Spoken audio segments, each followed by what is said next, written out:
Sometimes when I'm speaking at church, I think I've noticed someone who's fallen asleep or yawning or something like that. I have yet to be so boring that actually somebody dies in my talk. Now, maybe that's going to happen. Maybe I've just been lucky so far. But dear old Paul knew how to talk. He just goes on and on and on. And then this guy quite literally falls out of a window and dies. Now, fortunately, Paul had enough kind of faith and like to go and raise him back from the dead, and that's wonderful that that happened. But isn't that just crazy? I think, man, that must have been an incredibly boring talk. But apart from being boring, Paul is a model for us in so many ways if we want to just really go for it and have a life that's significant before Jesus. Let me just pull out just a few verses that have struck me as I've read this passage.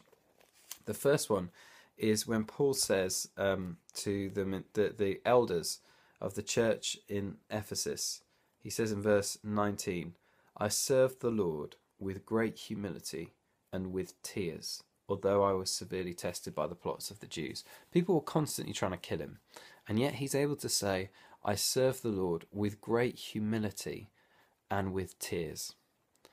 When someone speaks of how you serve the Lord, how would they talk about that? What would they say? What would they say of me? I hope, I pray, although at the moment I've got a bit of work to do, that they might say of Andy, wow, he really served the Lord with great humility and with tears. He was humble before God, but he also cared so deeply, and that was so evident. And you see that for Paul, the number of times it refers to tears, even in just this one little passage. He talks in verse 31, remember, for 3 years I never stopped warning each of you night and day with tears. This wasn't a job for Paul. This wasn't like, I've got to make myself do this. He cares, that compassion.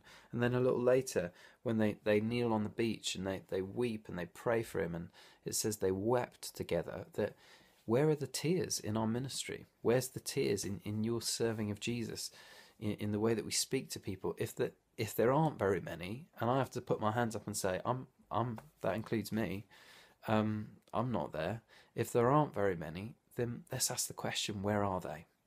And then I love this final bit that I'll read.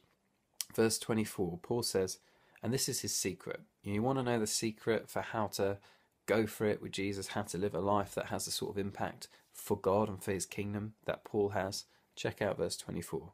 I consider my life worth nothing to me, if only I may finish the race and complete the task the Lord Jesus has given me, the task of testifying to the gospel of God's grace.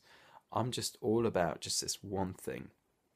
I just want to tell people about God's grace. Stuff everything else.